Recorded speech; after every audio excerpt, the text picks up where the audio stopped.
Have you ever stopped to think about what it really means to be cruel? Not in the sense of pure evil, but as an instrument of power, a mechanism of control, and, above all, a path to survival? Is cruelty a moral deviation, or the only truly effective tool in a world governed by deception and the struggle for dominance? From a young age, we are taught to value kindness, to believe that good always triumphs, and that the world rewards those who act fairly. But what if this is all a comfortable illusion, created to keep the weak submissive? What if the true winners in history were not the noble, but the ruthless?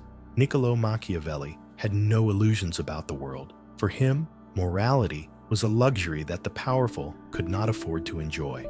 In his time, he saw rulers overthrown because they believed that benevolence and justice were enough to maintain power. What they didn't understand was that, in politics and in life, cruelty is not only permitted, it is often necessary. Whether in the courts of the Renaissance or the boardrooms of major corporations today, history doesn't favor those who hesitate. The world belongs to strategists, to those who understand that power is not maintained with good intentions, but with firm and, when necessary, ruthless decisions. To be cruel or to be nothing. Machiavelli was direct. If you want to gain and maintain power, being loved is a risky luxury. Being feared is an absolute necessity.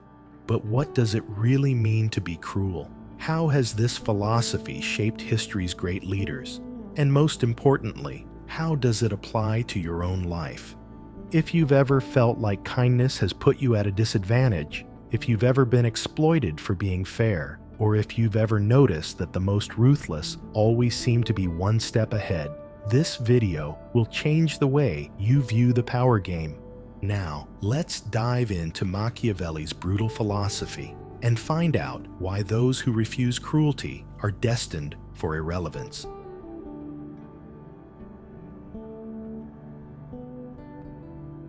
We all want to believe that love is the most powerful force in the world, that loyalty is born of affection and respect, that a benevolent leader will be rewarded with devotion. But Niccolo Machiavelli, observing the betrayals and power plays of his time, came to a brutal conclusion. Love is fickle, but fear is permanent. When a leader is based on love, he becomes a hostage to human inconstancy. People love it as long as it's convenient. They continue as long as there is benefit. But when the situation changes, when the leader becomes vulnerable, love disappears like fog in the sun. Fear, on the other hand, enters people's minds like a primitive instinct, ensuring obedience even in the face of adversity. In The Prince, Machiavelli raises one of the most controversial questions in the history of political philosophy. Is it better to be loved or to be feared? He himself responds without hesitation. Since love and fear rarely coexist, if one must choose, it is much safer to be feared than loved. The reason is simple. Fear imposes limits. It places psychological barriers that prevent betrayals, subversions, and revolts. He who is loved can be betrayed without guilt, but he who is feared will only be challenged if the opponent is certain of victory, something a cunning leader will never allow. If there is a figure who perfectly embodies Machiavellian vision of strategic cruelty, it is Cesare Borgia. Son of Pope Alexander VI, Cesare didn't inherit a throne. He took it. Upon conquering the Romagna region, he found a territory plunged into chaos and disorder. To restore order, he appointed Ramiro d'Orco, a brutal and ruthless man, giving him carte blanche to subjugate the population.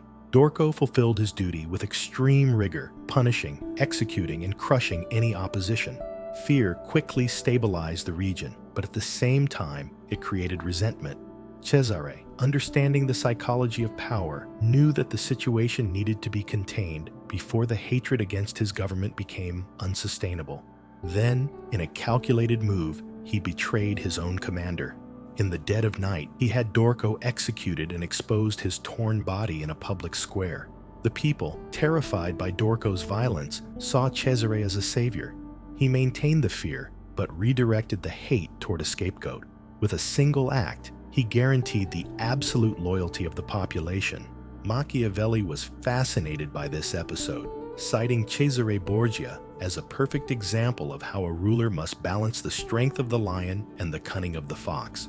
He knew that a strong ruler is not one who avoids cruelty, but one who uses it intelligently, avoiding hatred and consolidating power. If cruelty is used, it must be used once and definitively. Machiavelli warns that a ruler who imposes small, constant punishments only fuels resentment and revolt. He argues that if a leader needs to be harsh, it is better to do it with immediate and irreversible impact so that fear persists and no revenge is possible. This logic applies far beyond politics. In the corporate world, for example, a CEO who hesitates to make difficult decisions can be devoured by internal instability. Steve Jobs didn't build Apple by being a kind leader. He fired employees without hesitation and demanded brutal results. Elon Musk, upon taking over Twitter, eliminated thousands of employees at once, quickly imposing his authority. The history of large companies does not belong to those who hesitate, but to those who understand that leadership requires unpopular decisions. History is full of leaders who bet on love and paid dearly for it. Tsar Nicholas II of Russia tried to rule with concessions and hope for the people's loyalty. He believed he could keep the throne without resorting to force, but his hesitation was seen as weakness. What did he get in return? The revolution, his deposition, and, in the end, his execution along with his family. Decades later, history repeated itself in an even more devastating way. Gorbachev believed he could reform the Soviet Union with dialogue and openness, without considering that power requires firm control. When he tried to make the regime more flexible, he lost the respect of conservatives, did not gain the trust of reformists, and paved the way for collapse. In the end, he was discarded by those he tried to please, watching the Soviet Union crumble before their eyes. The leader who only seeks to be loved ends up becoming vulnerable. The leader who understands the value of fear becomes unshakable. Does this mean a leader must be cruel all the time? Machiavelli was clear. It is better to be feared than loved, but never to be hated. Cruelty must be used with precision, in the right dose to stabilize, never to weaken. Those who understand this principle rule. Those who do not understand are governed. The question now is, do you want to be loved and disposable, or feared and immovable?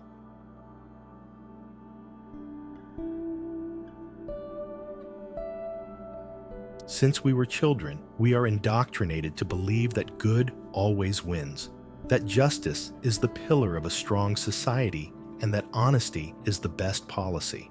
However, those who really govern and command the world don't think like that. Machiavelli was one of the first to shatter this illusion and expose an uncomfortable truth. Power is not guided by morality, but by necessity. He noted that rulers who tried to be good at all times were destroyed by those who were willing to do what was necessary. A king who respects all laws is easily surpassed by one who manipulates them. A ruler who trusts in the kindness of the people will be betrayed at the first moment of crisis. Before Machiavelli, many believed that government should be governed by absolute moral values. Christian philosophy dominated political thought, preaching that a just and virtuous ruler would guarantee a prosperous kingdom. But Machiavelli observed something completely different. History was not dominated by the just, but by the cunning and ruthless. He argued that traditional morality was a burden on those who wanted to govern.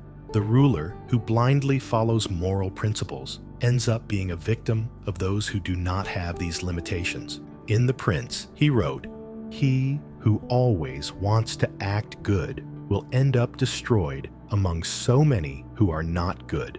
This does not mean that he defended gratuitous evil, but rather that morality must be flexible, adaptable to the reality of power.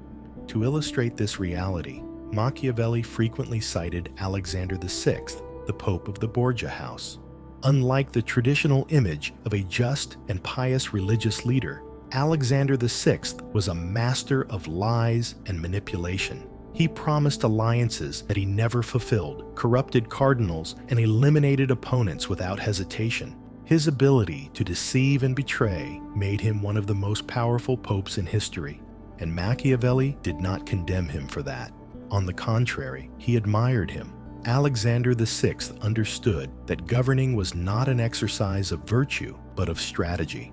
One of the most fascinating points of Machiavellian philosophy is that society demands that leaders appear to be moral, but not that they actually are. Machiavelli recognized that people don't want a truly fair leader. They want a leader who appears fair. Everyone sees what you appear to be. Few feel what you really are.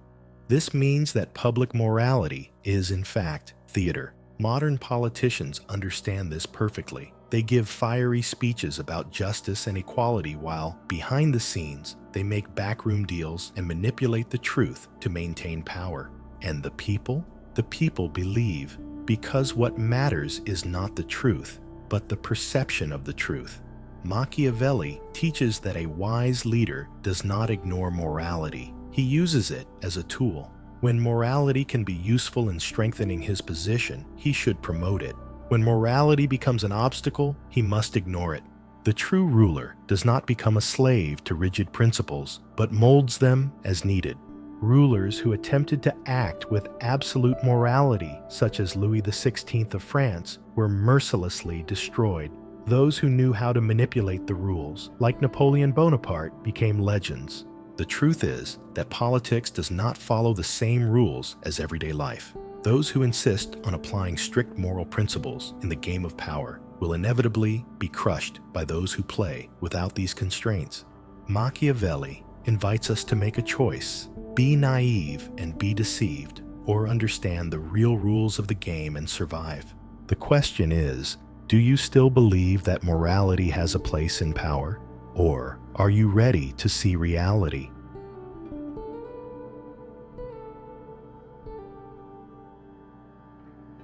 We live in a society that glorifies kindness. They say that being kind, understanding, and compassionate is the path to respect and harmony. But Machiavelli and Nietzsche would agree on one essential point. This belief is a trap. Being too good doesn't inspire respect. It inspires opportunism. Who has never seen an indulgent boss ridiculed by employees, a weak ruler being betrayed by those who should serve him, or a generous person being used until there is nothing left? Nietzsche saw the exaltation of weakness as a fatal error for societies that wish to grow, as he believed that piety weakened greatness and perpetuated mediocrity. He argued that strong societies should exalt strength and not victimization. Does this mean we should be cruel all the time? Number. But it means that kindness, when not accompanied by strength, it becomes a burden, an invitation to parasitism and exploitation. Machiavelli saw kindness as a dangerous illusion in politics. For him, a leader who seeks to please everyone ends up being destroyed by those who do not have these moral limitations. Nietzsche complements this view by explaining that weakness is not just an individual deficiency, but a collective plague. Societies that overly value kindness, they end up glorifying mediocrity and destroying any possibility of greatness. Few historical examples better illustrate the weakness of a ruler than Louis XVI of France. Unlike his predecessors, Louis XVI was a gentle king, hesitant and incapable of making harsh decisions. He wanted to be loved by the people. He wanted to be a benevolent monarch. But in times of crisis, his indecision was seen as weakness. He tried to dialogue with revolutionaries who would never accept his reign. He postponed repressive measures that could have ensured his survival. And what did he get in return? The guillotine. The king who wanted to be loved was publicly humiliated. The people he was trying to protect demanded his execution. Louis XVI's mistake. It was the mistake of everyone who believes that unconditional kindness will be returned with loyalty. He proved what Nietzsche stated accurately. Nietzsche believed that extolling weakness as a virtue was a mistake. He saw excessive compassion as a mechanism that imprisons societies in mediocrity, preventing human potential from flourishing. For him, the world does not bow to fragility, but to those who become stronger and impose their own will. Machiavelli argued that cruelty, when used strategically, not only protects the ruler, but also guarantees stability. If a leader demonstrates that he or she is willing to be cruel when necessary, your allies respect your authority. Your enemies think twice before attacking you. His people obey, knowing there are consequences for disloyalty. This does not mean gratuitous violence. It means that the threat of punishment must be real enough to prevent disorder from flourishing. Machiavelli wrote, "Men must be caressed or destroyed. If they are merely injured, they will take revenge." This means that a ruler, it must be definitive in its approach. If you need to be cruel, do it in a calculated, effective, and irreversible way. Both Machiavelli and Nietzsche, they agreed that the world does not reward the weak. The leader who believes he can govern only with kindness will be discarded by those who do not possess this naivety. The real question we must ask ourselves is, has your kindness ever been used against you? If so, perhaps it is time to abandon the illusion that natural justice will reward the good. Maybe it's time to recognize that cruelty, when used wisely, is not a defect, it is a necessity.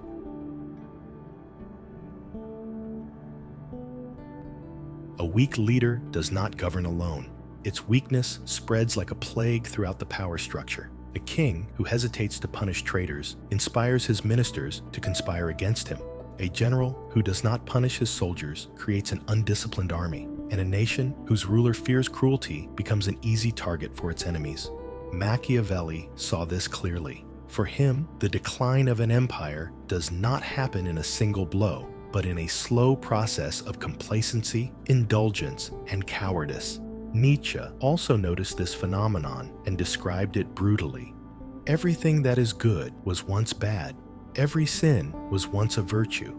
In other words, values that once sustained an empire, strength, discipline, power, they are slowly replaced by moralisms and weaknesses that lead to the fall.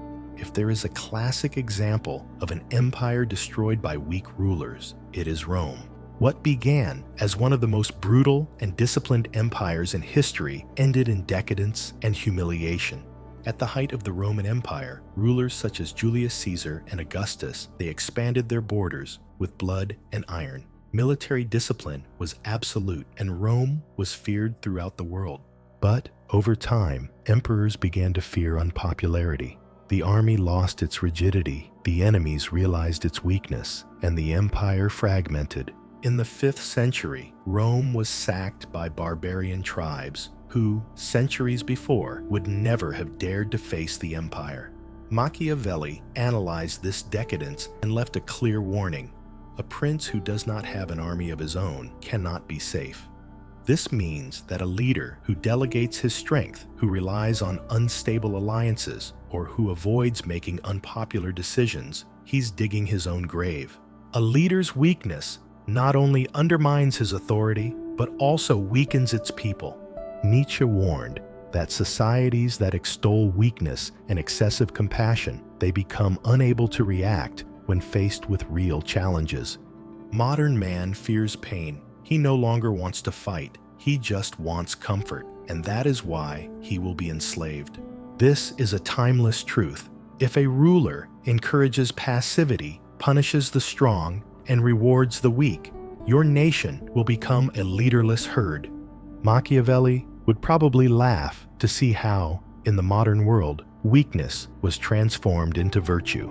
Leaders try to please everyone instead of making difficult decisions. Nations avoid necessary conflicts, afraid of appearing cruel.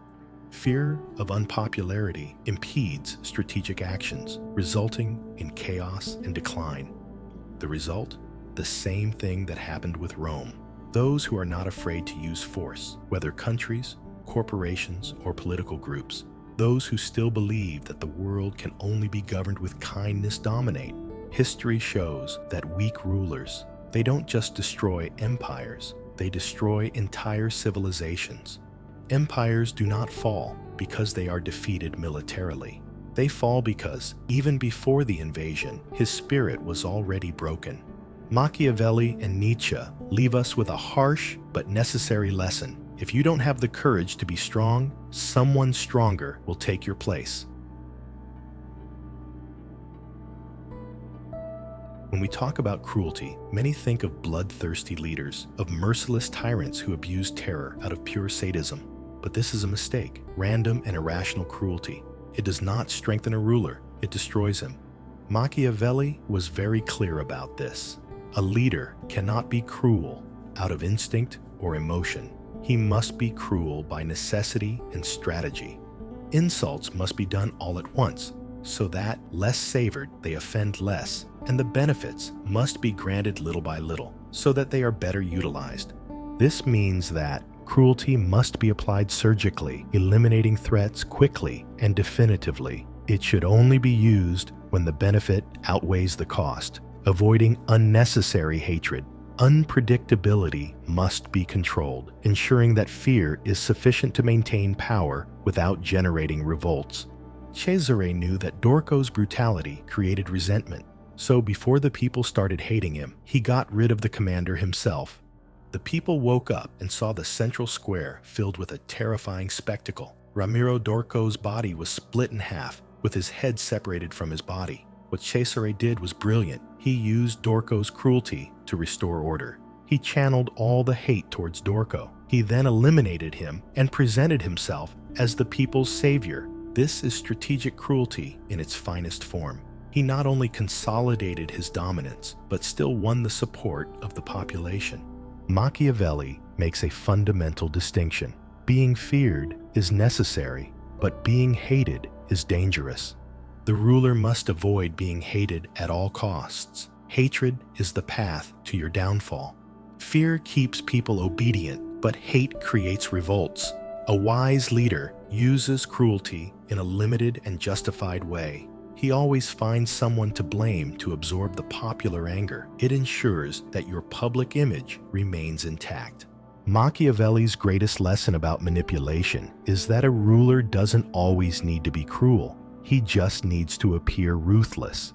Cruelty can be exercised directly, eliminating real threats; indirectly, cultivating a fearsome reputation without having to constantly take action. This means that the reputation of cruelty can be as powerful as the cruelty itself. Machiavelli explains this clearly.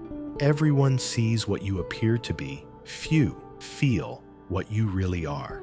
If a ruler projects the image of someone capable of being cruel when necessary, often you will not need to act, as fear will have already done its work.